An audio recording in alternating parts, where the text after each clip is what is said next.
अस्सलामुअलैकुम। प्रोग्राम मुकाबले के साथ मैं हूं सरवत वलीम। रौफ क्लास्टा, आमिर मतीन साहब हमारे साथ मौजूद हैं। अपनी धरती मां बांग्लादेश को छोड़कर पाकिस्तान को अपना मुल्क करार देने वाले दफ्तर खारजा के एक सीनियर ब्यूरोक्रेट का अपने साथ होने वाली ज्यादतियों के खिलाफ वज़ीर आज़म पाकिस्तान मियां मोहम्मद नवाज शरीफ को दिल दहला देने वाला खत।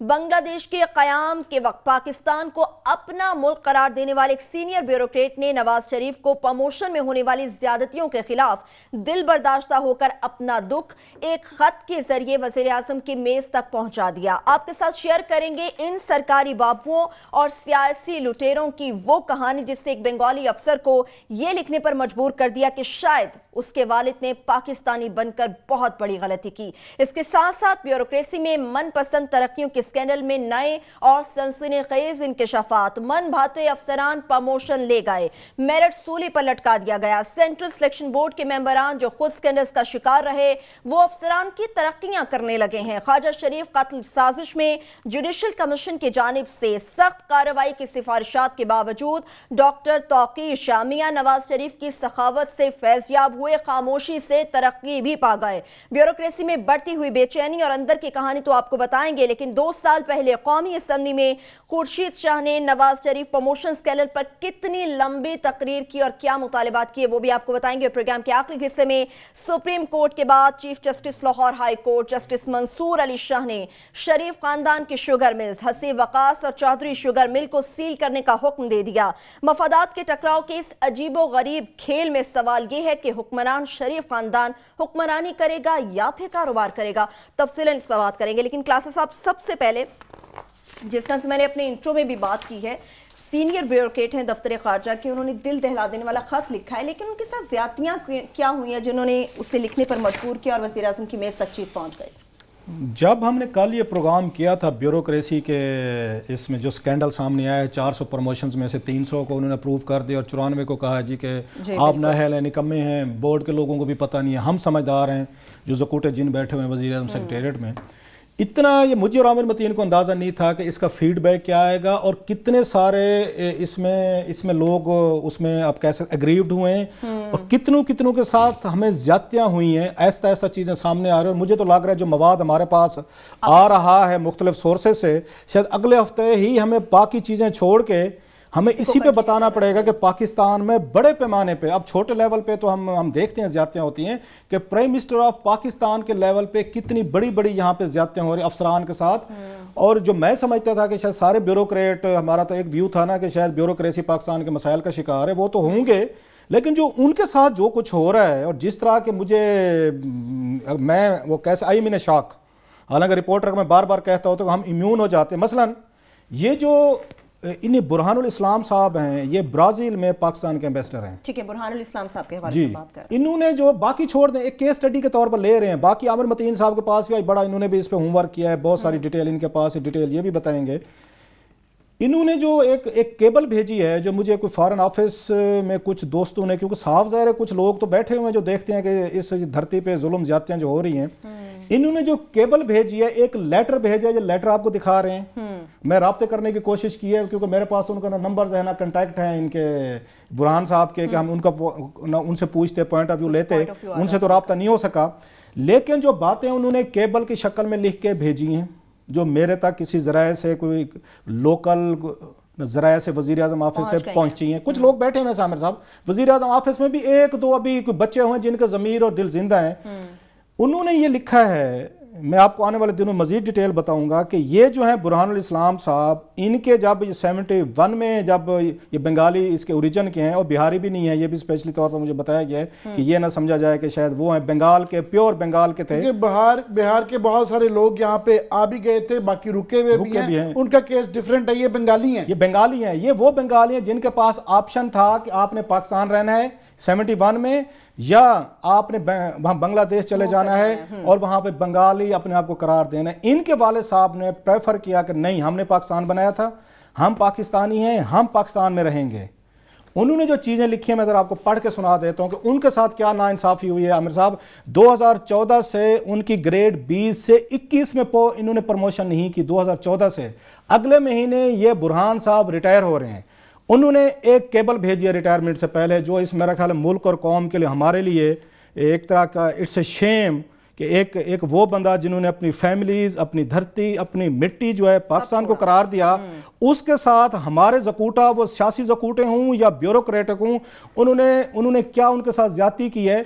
वो ये कहते हैं कि जनाब उन्होंने सवाल उठाया है कि क्या दफ्तर खारजा के अफसर जो हैं उन्होंने सवाल उठाया है कि मेरे आबा अजदाद जो हैं जिन्होंने पाकिस्तान को मुत्तहिदा रखने की कोशिश की थी, उन्होंने गलती की थी क्या? हमने जो प्रेफर किया था कि हम पाकिस्तान में रहेंगे, हमने गलती की थी? और जो हमारे बंगाली जो चले गए थे, जिन्होंने ऑप्ट किया था वहां पे बांग्लादेश को, उन्होंने अच्छा काम किया था, आज वो हमसे बेहतर हैं। उन्होंने कहा कम से कम उनके साथ ये डिस्क्रिमिनेशन तो नहीं हो रही जो मेरे साथ की गई है, और मुझे पिछले 2014 से बगैर कोई रीजन या चीजें की हैं, मेरी प्रमोशन को इन्होंने आके रोका है। और वो पता क्या कहते हैं, वो लिखते हैं वजीर आजम ऑफिस का करीबी ग्रुप या वफादारियों और डोमिसाइल की बुनियाद पर तरक्कियों में टेम्परिंग करता रहा है, साजबाज। ये बात खुर्शीद शाह ने भी की थी, जो हम आएंगे बात करेंगे कि कौमी असम्बली में ये मौजूदा नवाज शरीफ साहब के दफ्तर की बात हो रही है, ये कोई पिछलों की बात नहीं हो रही, पिछले आप उस पर ना डाल दें। आगे वो कहते हैं कि फरवरी 2014 में जो इनकी 3 या 4 डेकेड्स की मेहनत की बुनियाद पर सेंट्रल सर्विस बोर्ड ने इनकी ग्रेड 20 में तरक्की के लिए सिफारिश की थी। इसके बावजूद कि सेंट्रल सिलेक्शन बोर्ड ने तरक्की सिफारिश की, वजीर आजम हाउस ने या ऑफिस ने इनको तरक्की देने से इनकार किया। और वो कहते हैं 2015 में कोई वजह बताए बगैर मेरी तरक्की नहीं की। ये बुरहानुल इस्लाम साहब कह रहे हैं, जो पाकिस्तान के ब्राजीलिया या ब्राजील का जो कैपिटल है पाकिस्तान के, वहां पे एम्बेसडर हैं। वो कहते हैं दिसंबर 2016 में एक दफा फिर या सेंट्रल सर्विस बोर्ड ने मेरी तरक्की की फिर सिफारिश की, और कहते हैं जनाब इस दफा मेरी तरक्की का नोटिफिकेशन फिर रोका जा रहा है, फिर उसको ब्लॉक किया जा रहा है। और वो आगे एक बड़ी इंतहाई खौफनाक बात लिखते हैं, जिस पे पाकिस्तान आपका डिवाइड हुआ था। हमने सिर्फ सीखा है, मजाल है कि हम पंजाब के लोगों ने, हमारे को लीडरों ने कोई टक्का का 71 की ट्रेजेडी से सीखा। जरा अल्फाज सुने, ये मेरे नहीं है, एक ब्यूरोक्रेट के हैं जो ट्रू पाकिस्तानी था, जो बांग्लादेश नहीं गए थे, रिटायर होने जा रहे हैं, उसके पार्टिंग वर्ड्स हैं। पार्टिंग वर्ड सुने, उन्होंने कहा जनाब कि छोटे सूबों को कई अफसरान को तरक्कियों में इसी तरह के इम्तियाजी सलूक का सामना है। हम भी कहते रहते हैं और पता भी चलती है। ये खुर्शीद शाह साहब को आएगी तकरीर, वो बड़ी खौफनाक उनकी तकरीर है। वो ये कहते हैं जनाब ये अमल जारी रहा तो विफाक की बुनियादें कमजोर हो जाएंगी। ये सर्विंग फॉरेन ऑफिस के ग्रेड 20 के जिनकी प्रमोशन होनी थी 21 में, वो ये अल्फाज कह रहे हैं जिन्होंने 1971 में प्रेफर किया था कि हम बांग्लादेश नहीं जाएंगे, हमारा वतन हमारा मुल्क जो है वो है। अगली लाइन सुने आमिर साहब, वो कहते हैं बंगाली अफसर की हैसियत से मेरे साथ हमेशा नाइंसाफी और इम्तियाजी सलूक किया गया। कितनी क्लास ये सर्विंग आपके फॉरेन ऑफिस के ये अफसर कह रहे हैं सर, जो ब्राजीलिया में, मैं बार बार इसलिए बता रहा हूं कि इसकी सेंसिटिविटी और आपको इंटेंसिटी का पता चले कि ये जो लेटर लिखा गया है, जो उनको केबल भेजी गई है वजीर आजम नवाज शरीफ साहब को, और मैं दावे से कहता हूं नवाज शरीफ साहब जैसे आपने कहा पढ़ने के आदी है नहीं, आगे फवाद हसन फवाद साहब बैठे हुए, उन्होंने ये लेटर ये केबल वहां पहुंचने नहीं दी होगी नवाज शरीफ साहब तक, सही ये नहीं गई होगी उन तक सर। वो ये कहते हैं कि माजी से गलतियों, ये माजी की गलतियों से सीखने का वक्त है। ये बुरहानुल इस्लाम वो कह रहे हैं। मैं अब भी कहल हो चुका हूं कि मुल्क टूटने की वजह हमारे चंद मखसूस सियासतदानों और ब्यूरोक्रेट्स का इम्तियाजी सलूक था। ये बुरहान साहब कह रहे हैं अपनी केबल में जो नवाज शरीफ साहब को भेजी गई है सर। ठीक है। सो इसमें मैं सिंपल इतना कह सकता हूँ। हाँ, इसमें एक चीज बड़ी इंपॉर्टेंट थी, वो कि 1971 जब पार्टीशन हुआ तो उस वक्त जो इनके वाले साहब न्यूयॉर्क में ऑफिशियल डेलीगेशन का हिस्सा थे, वो जा सकते थे वहां से बांग्लादेश, वो और बड़ी वहां की मोतबिर फैमिली है बांग्लादेश की सर, ये बड़े की शेख मुजीबुर रहमान के ये क्लास फेलो थे इनके वाले साहब। आपने जो खत भेजा था पढ़ा उस पे, बुरहान साहब जो है ना ये उनके क्लास फेलो थे शेख मुजीबुर रहमान के। इसके बावजूद वो कहते हैं हम मेरे वाले साहब ने प्रेफर किया कि हम पाकिस्तान में रहेंगे। और वो लिखते हैं कि जनाब के वजीर आजम ऑफिस का करीबी ग्रुप और वजारत खारजा मेरिट और इंसाफ के तकाजों से बेगाना रहा है, जो हमेशा इल्जाम लगता है। थोड़ा सा मैं पूछना चाहता हूं उनसे, एजाज चौधरी साहब से, कि एक्सीलेंसी अपने लिए तो आपने एक मिनट नहीं लगाया, यहाँ पे स्कैंडल्स के बावजूद वाशिंगटन में आपने एक प्रेजिंग पोस्ट ले ली। अपने एक बंगाली एक अफसर के लिए, वो पाकिस्तानी है, उस अफसर के लिए आपके पास कोई आप में मतलब मॉरल करेज नहीं थी, आपके लिए कोई डिग्निटी नहीं थी कि आप स्टैंड लेते और वजीर आजम के खिलाफ लेते। तारिक फातमी साहब किधर हैं? वो जो खुद वो अपने आप को वो कहते हैं। न सरताज अजीज साहब किधर थे कि एक्स्ट्रा कंसिडरेशन होनी चाहिए थी उनके लिए मेरिट के अंदर। वो कहते हैं मेरे खिलाफ कोई कंप्लेंट नहीं है, कहते हैं मुझे ये भी ना समझा जाए कि मैं कोई वो कर रहा हूँ, कहते हैं मेरे खिलाफ कोई कंप्लेंट नहीं थी, कोई रीजन नहीं मुझे असाइन की कि प्रमोशन क्यों नहीं दे रहे। और आमिर साहब लास्टली हम भी ब्यूरोक्रेसी कवर करते रहे, आप भी करते रहे हैं, ये लेटर इतना स्ट्रांग वर्डेड और दिल अपना उस पे खत पे लिख देना, ये ईमानदार अफसरी कर सकता है। अगर इनके स्केल्टन्स होते, अगर इनके साथ कोई प्रॉब्लम होते, ये चुपके से रिटायर होकर चले जाते। मैं इसलिए भी इनको सैल्यूट करना चाहता हूं, हमारे बहुत बड़े ब्यूरोक्रेट बाबू जो बैठे ना, रिटायरमेंट के बाद इनके ज़मीर जागते हैं। सही है। बुरहानुल इस्लाम को ये क्रेडिट दें कि still he serving, still he is ambassador and he has again raised his voice, और उसने बड़ी लाउड तरीके से किए। जो अल्फाज अंग्रेजी में हम अगर आपको कन्वे कर सकते, आपको उनकी इंटेंसिटी का पता चलता। ये पाकिस्तान का स्ट्रक्चर है, ढांचा है, और ये हमने 1971 के बाद हमने सीखा है। बिल्कुल, 71 के बाद की आप बात करें क्लास, अब हम छोटी सी ब्रेक से आएंगे। जब मामला 400 अफसरान की प्रमोशन से शुरू हुआ, 300 की कर दी गई, 94 की नहीं की गई। बुरहानुल इस्लाम साहब ने अपने खत में जो लिखा वो भी आपके साथ शेयर किया। बहुत सी अहम डिटेल्स आमिर साहब के पास हैं। खुर्शीद शाह ने आज से 2 साल पहले जो तकरीर की कौमी असम्बली में, वो भी आपके साथ शेयर करेंगे। ब्रेक लेंगे, हमारे साथ रहिए।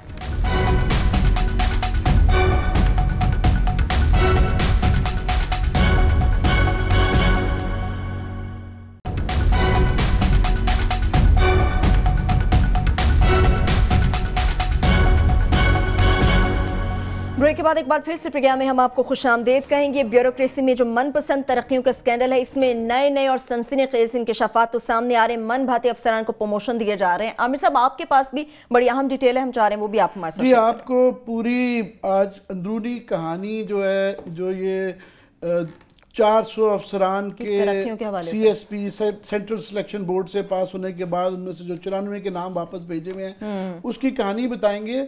और वो कहानी ये जो पैनामा केस है ना, उससे जुड़ी हुई है। वहाँ जो बुनियादी ये मसला है कि इदारे मफलूज हो गए हैं। किसी इदारे के पास जो है वो जब तक कहीं तफ्तीश नहीं हुई, कुछ नहीं। वो क्यों होता है, वो ये वाकया बताता है, ये तरतीब बताएगी कि जनाब जब आप अपनी मर्जी के मनपसंद अफसरान लगाएंगे, मेरिट की धज्जियाँ उड़ा देंगे, तो फिर ये मुल्क और इदारे किस तरह मफलूज होते हैं। कि ये वैसे तो पोलिटिसाइज होने की, सियासी उसको बनाने की, ब्यूरोक्रेसी को 30-40 साल की स्टोरी है, मगर जिस स्केल पे और जिस तरीके से ये लोग कर रहे हैं नून लीग वाले, और हर दौर में इन्होंने की है, उसकी कोई मिसाल नहीं है। वो ये टेम्परिंग कभी हुई नहीं और ना हो सकती है। और इसलिए भी ये इंपॉर्टेंट है कि ये जो इस वक्त 400 अफसरान हैं, 20वें और 21वें ग्रेड में जाना है, इन्होंने आइंदा 15 साल 18 साल तक इन्होंने मुल्क की तकदीर के पॉलिसी बनानी है और फैसले करने हैं। तो इसका इम्पैक्ट आइंदा पूरी एक जनरेशन तक होगा जो ये करने जा रहे हैं, उनको कोई ख्याल नहीं है। 22वें ग्रेड में तो पहले ही जो है वो पहले एक ज़माने में कोई 7-8-10 होते थे, अभी वो 100 की लिस्ट हो गई है। उनमें से कोई 10-20 लोग जो कि बड़े कॉम्पिटेंट हैं और ईमानदार हैं, और सिर्फ इस वजह से वो खुदे लाइन है या घरों में बैठे हुए हैं, और छोटे 21वें ग्रेड के या नालायक अफसर, वो जो यस मैन है, जो कि ऊपर से कहते हैं यस सर 10 बताएं क्या करना है, वो जो ये कहते हैं ना आज मैं किसे खाऊं जकूटा जिन, उन सबको प्राइज पोस्टिंग्स पे सबको लगाया हुआ है। वो एक अलग स्टोरी है। मगर ये जो 400 हजरात की जो फैसला हुआ, उसका एक बैकग्राउंड है, वो मैं वारदात है बल्कि वो बताना चाहता हूँ कि हुआ कैसे। ये हम खुद इस पे प्रोग्राम करते रहे हैं कि 2014 में जब ये प्रमोशंस की गई बड़े लार्ज स्केल में, तो उस वक्त एक बहुत बड़ा उस वक्त भी फ्रॉड किया गया कि क्राइटेरियन बना लिया गया जनाब कि वो नंबर्स लगाने का तरीकाकार इस तरह था कि बड़ा जाली सा था कि जनाब 5 नंबर उन्होंने, फॉर एग्जांपल जो भी रिजल्ट आ जाए, ओवरराइडिंग 5 नंबर्स थे। एक था कि जनाब जनरल परसेप्शन अफसर की ठीक होनी चाहिए, रेपुटेशन ठीक होनी चाहिए, और इंटेग्रिटी ठीक होनी चाहिए, बेसिकली सादक अमीन होना चाहिए, और उसको वो 5 नंबर मिलने हैं। और वो ओवरराइडिंग है, वो वीटो पावर है कि आप 95 भी लेके अगर आ जाएं, अगर इसमें से आप नहीं ना पास होते तो आप नहीं कर सकते। तो इस पैमाने में बुनियादी बात यह थी कि फवाद हसन फवाद साहब जो कि इस वक्त प्राइम मिनिस्टर के प्रिंसिपल सेक्रेटरी हैं, तो इनको खुद अपनी प्रमोशन करवानी थी। वो 20वें ग्रेड में थे, मेरिट तो वहीं सत्यानाश हो जाता है। अब जब वो आ गए तो अब उन्होंने सीनियर होना था, तो उन्होंने उस पर भी प्रोग्राम कर चुके हैं कि उन्होंने उनके खिलाफ शिकायत थी, इल्जाम थे कि उन्होंने एकेडमी भी प्रॉपरली अटेंड नहीं की, उन्होंने अपने नंबरों में भी टेम्परिंग करवा के अपने आप को तरक्की दिलवाई, और अपने साथ पूरे ही अपने बैच को, दोस्तों को वो जो करवाई। तो उसके बाद जाहिर है लोग बहुत ज़्यादा मुतासरीन थे, हर एक के करियर का मसला है, जिंदगी करियर दाव पे होती है, तो वो लोग अदालतों में चले गए। अदालतों में इस्लामाबाद हाई कोर्ट में गए, उसके बाद उसकी एक इंट्रा पार्टी कोर्ट के पास भी इंट्रा कोर्ट अपील भी हुई। ओवरऑल जो अदालतों ने ये कहा कि जनाब ये कोई तरीकाकार नहीं है, मजाक नहीं है, आपने अगर लोगों को उनकी तरक्की से रोकना है तो आप उसके सबूत देंगे और उसको रिकॉर्ड कराएंगे, आप बताएंगे कि क्या वजह है कि जिसकी वजह से उनकी तरक्की रोकी गई। उसके खिलाफ ये चले गए सुप्रीम कोर्ट में। सुप्रीम कोर्ट में बहरहाल जमाली साहब ने एक थोड़ा सा मैं समझता हूँ अच्छा फैसला नहीं था, उनकी ऑब्जर्वेशन थी कि आप आपस में मिसालियत कर लें। सुप्रीम कोर्ट का काम मिसालियत नहीं है, उनका काम था फैसला देना। एनीवे उसकी बेसिस के ऊपर अब 1.25 साल की ब्रेक लग गई। कोई इस दौरान में उनके करियर कईयों के तबाह हो गए कि तरक्कियां नहीं हुई। हालांकि इफ्तिखार चौधरी साहब की रूलिंग है कि साल में 2 बोर्ड होने चाहिए। 1.25 साल तक कोई तरक्की का बोर्ड नहीं हुआ, बोर्ड होता जिसमें फैसला होता है। अब फाइनली जब किया गया तो उसमें क्योंकि अदालतों के ये वाले फैसले थे तो इसलिए उस बोर्ड के अंदर वो मैं समझता हूँ बड़ा मुनासिब 21 लोगों का ये बोर्ड बना, जिसकी चेयरमैन जो थे वो FPSC के चेयरमैन नवीद अकरम चीमा साहब बनाए गए। उसके अंदर फिर एक्स ऑफिशियो अफसरान होते हैं, कैबिनेट सेक्रेटरी होते हैं, उसके बाद उसके अंदर एस्टेब्लिशमेंट सेक्रेटरी, चारों चीफ सेक्रेटरी, फिर चारों IG भी आ जाते हैं PSP वगैरह को देखने के लिए। तो 21 बंदों की पार्लियामेंटेरियन उसका हिस्सा बनाए गए पहली दफ़ा। तो उन्होंने बैठ के 400 अफसरान का ये तरक्की का फैसला किया। अब उनसे भी बेताशा मैं समझता हूँ कि इनफरादी किस्म की कोताहियां हुई। किस किस्म की हो सकती है? ये कि प्लान ये था कि अपने बंदों को किस किस को प्रमोट करवाना है। कुछ का केस ही बुरे तरीके से भेजा गया, कुछ की फर्स्ट भेजी गई, कुछ की चीज़ें जिस तरह के वो तकीर शाह साहब का केस एक जो है वो क्लास साहब उस पर रोशनी डालेंगे, वो एक प्राइम एग्जाम्पल है। कई गलत तरक्कियाँ की मगर बहरहाल एक फार्मूले के तहत की गई और उसके अंदर उसको ऑब्जेक्शंस जो की गई वो रिकॉर्ड कराई गई। उसके बाद जो एफिडेविट किस्म का दिया गया और जो है मिनट्स रिकॉर्ड कराए गए। और जब वो फैसला यहाँ पे आ गया, अंदरूनी कहानी अब ये है कि PM हाउस में जब आया उन्होंने देखा तो वो लिस्ट तो अपनी मर्जी की नहीं थी, उसमें वो उन्होंने तो आइंदा 10, 15, 20 साल के जो फैसले करवाने हैं उसकी बुनियाद रखनी थी। उनके ना ये तो ना वो हमारे लॉयलिस्ट ही नहीं है, इसमें तो हमारे जिनको चाह रहे थे वो उनकी हुई नहीं है और गैर जरूरी लोगों की आ गई है। 93 की 1/4 के फैसले वापस कर दिए गए। साथ में एक रिपोर्ट बनाई गई जो कि एस्टेब्लिशमेंट डिवीजन में पड़ी हुई है और वो अपने मुंतखब लोगों को ट्विस्ट के साथ दे रहे हैं। उसके अंदर ये किया गया मुंतखब सहाफ़ियों को मुंतखब सहाफ़ियों को विद अ ट्विस्ट दी जा रही है कि CSP सेक्शन जो सेंट्रल सिलेक्शन बोर्ड जो है जनाब ये बड़ा ख़राब है, इन्होंने बड़े गलत फैसले किए हैं उनके जो है बारे में। अब उसके अंदर ये था कि फिर एक वहाँ पे सुपर बोर्ड बनाया गया। अच्छा, सही। जिसके अंदर वो सखेरा साहब जो रिटायर हो रहे हैं ना, इसलिए वो आप कह रहे हैं कि उनको क्यों ये पर्क्स दिए जा रहे थे। एहसन महबूब साहब जो बलोचिस्तान के IG शायद रिटायर हो गए वो, और इस तरह के PM हाउस के तनख्वाहें बढ़ाई गई हैं। अभी KPK और सिंध की नहीं बड़ी IGs की चीफ सेक्रेटरी बताता हूँ उन्होंने क्या दी। और PM सेक्रेटेरिएट के अफसरान बुनियादी तौर पे फवाद हसन फवाद साहब, इन्होंने बैठ के जो है ना वो फैसले करवाए। वहाँ पे सुपर बोर्ड बना और जो प्ली ये ली कि जनाब हमने IB की नई IB से कहा गया कि आप हमें नई रिपोर्ट्स भेजें। और फिर जो है एक और रिपोर्ट के अंदर जो लिखा जो एस्टेब्लिशमेंट को कि हमने अदर सोर्सेज को भी यूज किया। अब ये नहीं पता कि वो अदर सोर्सेज क्या हैं। और प्ली ये ली गई कि 2014 में नसरुल मलिक साहब ने एक फैसला किया था कि जनाब उस ज़माने में IB की रिपोर्ट्स नहीं थी जाती इनके पास, सिलेक्शन बोर्ड के पास। तो उन्होंने कहा जनाब ये प्राइम मिनिस्टर के पास क्योंकि जाती हैं तो प्राइम मिनिस्टर के पास ये इख्तियार है कि वो वापस भेज सकता है 1, 2, 4 बंदे। अभी प्राइम मिनिस्टर के पास जाती हैं वो रिपोर्ट्स। सो प्राइम मिनिस्टर का 1, 2 लोगों के लिए चले फिर भी इख्तियार हो सकता है, कोई ग्रॉस किस्म की हो। 93 लोगों को वापस भेजे गए, कुछ 94 लोग, कुछ सुपरसीड कर दिए गए, कुछ डिफर कर दिए गए, कुछ को रिफर बैक कर दिया गया। अब ये है सवाल, उस पर ये आ जाते हैं। हम सब ब्रेक ना ले, ब्रेक आ जाए फिर उस पर सवाल बताऊं। बिल्कुल बिल्कुल, एक छोटी सी हम ब्रेक लेंगे, वापस आएंगे, इस पे तो बात करेंगे। इसके साथ साथ ख्वाजा शरीफ कत्ल साजिश में जुडिशल कमीशन की जानिब से सख्त कार्रवाई की सिफारिशात के बावजूद डॉक्टर तौकीर शाह तरक्की से फैज़याब क्यों होते रहे। इसके साथ साथ खुर्शीद शाह ने 2 साल पहले कौमी असम्बली के फ्लोर पर क्या तकरीर की तरक्की स्कैंडल के हवाले से, वो भी आपको बताएंगे। हमारे साथ रहिए।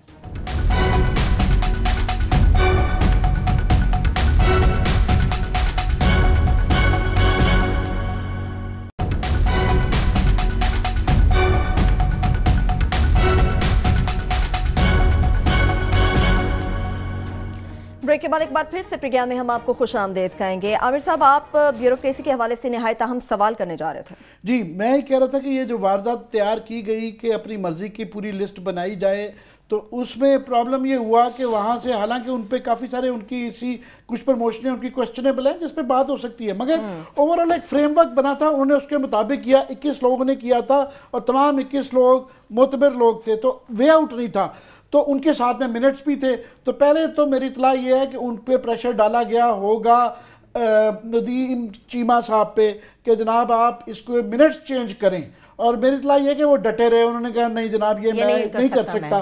तो उसके बाद फिर उन्होंने ये सुपर बोर्ड बनाया और उसके बाद जो है आईबी के जरिए कुछ और रिपोर्ट्स मंगवाई अदर सोर्सेज। सवाल ये है कि अदर सोर्सेज आपकी कहाँ से आ गई? आपके कान में लोगों ने आके बता दिया, और अदालत का हुक्म है कि आपको अपनी लिखिया तो ACR नई अगर आई है तो एफिडेविट चाहिए और वो रिकॉर्ड करने चाहिए। बिल्कुल, बिल्कुल। दूसरा क्वेश्चन ये आ जाता है कि CSB, ये सेंट्रल सिलेक्शन बोर्ड जो है, इसकी अब क्या हैसियत रह जाती है? उसको डिसबैंड कर दें। बिल्कुल, जो है उसके बाद बुनियादी तौर पर इसका रिजल्ट जो है, क्विकली मैं बता रहा हूँ, जो बाकी डिपार्टमेंट्स पे आया है कि पुलिस का फॉर एग्जाम्पल वहाँ 17 में से 3 लोगों को फारिग कर दिया गया है, वापस भेज दिया गया है। उनके नाम है, एक है गुलाम सरवर जमाली साहब, एक नईम खान साहब हैं जो कि एडिशनल IG हैं KP में, कैप्टन जफर इकबाल साहब है, ये IG हैं गिलगित बल्तिस्तान में। तो हमने उनके वैसे ही चेक कर रहे थे इनके क्या क्रीडेंशियल्स हैं। तो ये जफर इकबाल साहब जो हैं ये कायदे-ए-आज़म मेडल भी हैं, सितारा इम्तियाज़ भी हैं। नईम खान साहब KP के अंदर बड़ा अच्छा निज़ाम चल रहा है। इनके पास सितारा खुशामद है, वो नहीं है ना, वो ये एग्जैक्टली वही है। ये भी CSS के इंटरव्यू में टॉपर हैं, नीपा के अंदर टॉपर हैं, तो क्रेडेंशियल्स इन सबके बड़े मुनासिब है। पर इनके अंदर कॉमन डिनोमिनेटर ये है कि इन्होंने पंजाब में सर्व नहीं किया हुआ। ये सबसे पहली बात ही जफर इकबाल साहब पंजाब से हैं और इनकी सारी पोस्टिंग जो है बाहर ही रही हुई है।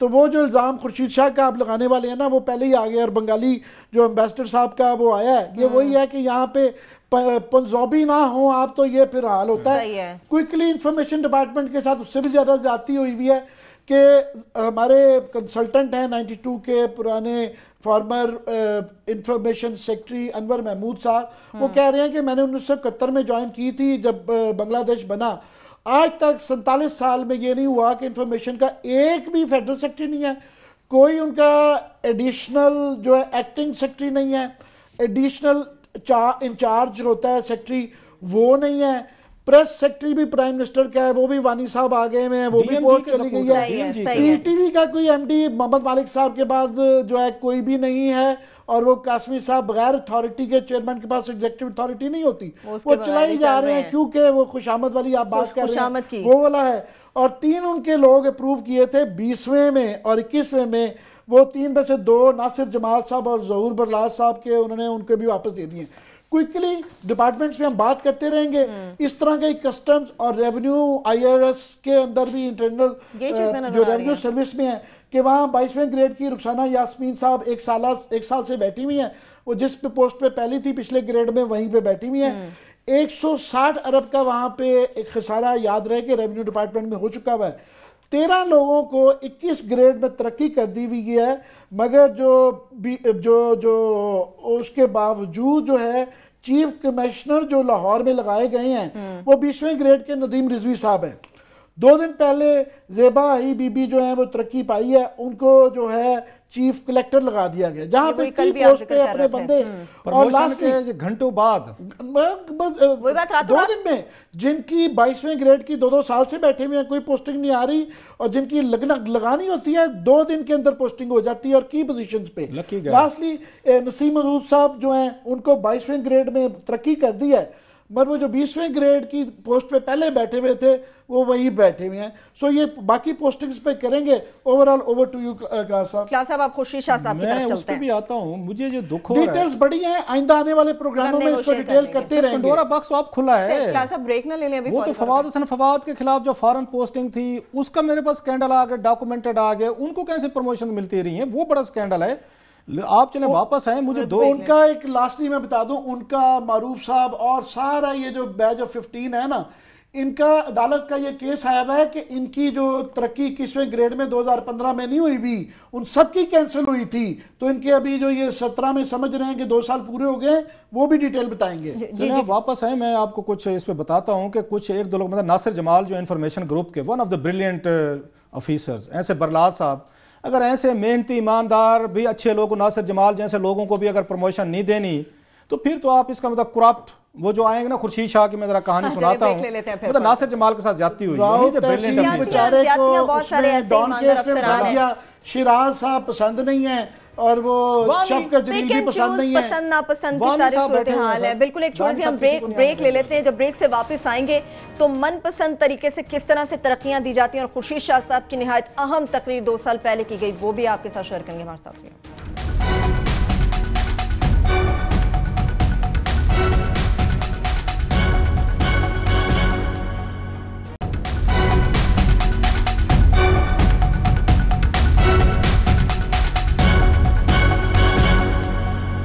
ब्रेक के बाद एक बार फिर से प्रोग्राम में हम आपको खुशामदीद कहेंगे। क्लास ऑफ ब्रेक पर जाने से पहले आप नासिर जमाल साहब की बात कर रहे थे। ऐसे तो बड़े ईमानदार अफसर हैं जिन्हें तरक्कियां नहीं दी गई। 2 साल पहले खुर्शीद शाह भी इसी स्कैंडल पे, तरक्कियों के स्कैंडल पे बात कर चुके हैं। मुझे अभी ब्रेक में ना फ़ोन आया था इसाक खाकवानी साहब का, मतलब थोड़ा सा उनका बता दूं, बड़ा ज़रूरी है। उन्होंने कहा जनाब शायद आपको ये पता नहीं है कि पाकिस्तान को तोड़ने में ये बहुत बड़ा ये रोल था। आपने अभी जिन उन बंगाली अफसर बुरहान साहब की कहानी सुनाई है कि बंगाली अफसर अनलाइक ये वेस्ट पाकिस्तान के, ना उनके सियासतदान ना उनका ब्यूरोक्रेट खुशामदी नहीं थे।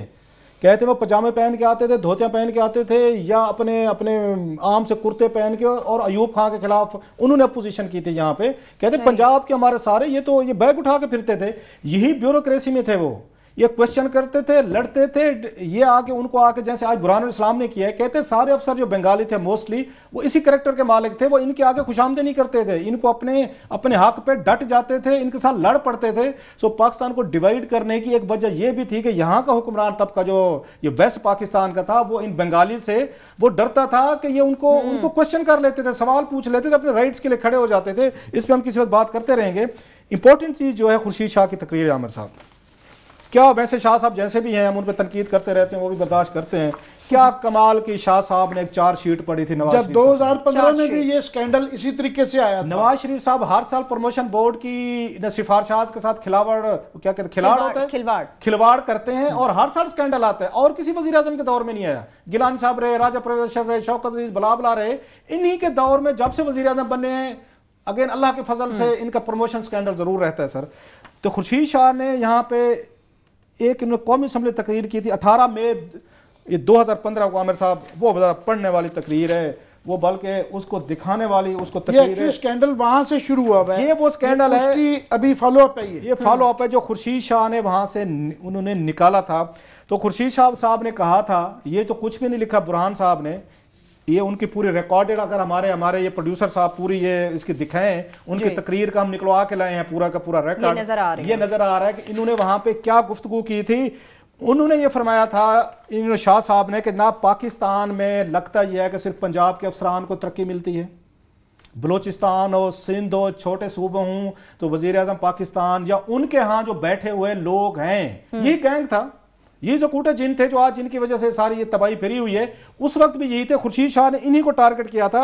उन्होंने कहा था कि इनके वजीर आजम के पास एक ऐसा ग्रुप बैठा हुआ है जो और किसी सूबे के लोगों को तरक्की नहीं देने देता सिवाय पंजाब के, सिर्फ पंजाब के।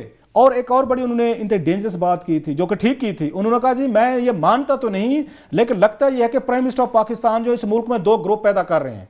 मतलब क्या था उनके कहने का, एक ग्रुप पंजाब के अफसरान का है जो लाडले हैं, जिन्हीं को तरक्कियां देते हैं, एक ग्रुप आपका सिंध का और बलोचिस्तान का है। अपनी बात में उन्होंने वजन पैदा करने के लिए बहुत सारे उन्होंने नाम भी दिए थे, और इंपॉर्टेंटली उन्होंने तुकीर शाह का नाम लिया था जो हुसैन मॉडल टाउन में मुलव्वस थे, उनको उस वक्त भी तरक्की के लिए रिकमेंड किया गया था।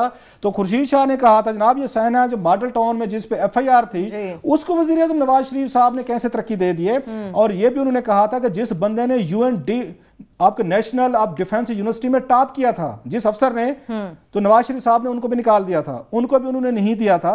सो वो ये कहते हैं कि सेंट्रल सिलेक्शन बोर्ड जो भी नाम वजीर आज़म को भेजता है वजीर आज़म उसमें से पिक एंड चूज करते हैं। वफादारी, खुशामद, गो गेटर्स, ये बड़ी टर्म थी। ये होते हैं ना वानी टाइप जो होते हैं, शाह ये फवाद हसन टाइप, ये होते हैं गो गेटर्स टाइप होते हैं, बंदे मार दो मार देंगे। तुकीर शाह पे FIR आ गई इस वजह से, किसी ने नहीं रोका। आगे वो कहते हैं कि मैं वजीर आज़म पाकिस्तान को खत लिखता हूं कि जनाब के यहाँ पे सिंध और बलोचिस्तान के ब्यूरोक्रेट्स के साथ ज्यादतियां हो रही हैं, तो वजीर आज़म मुझे खत का जवाब ही नहीं देते।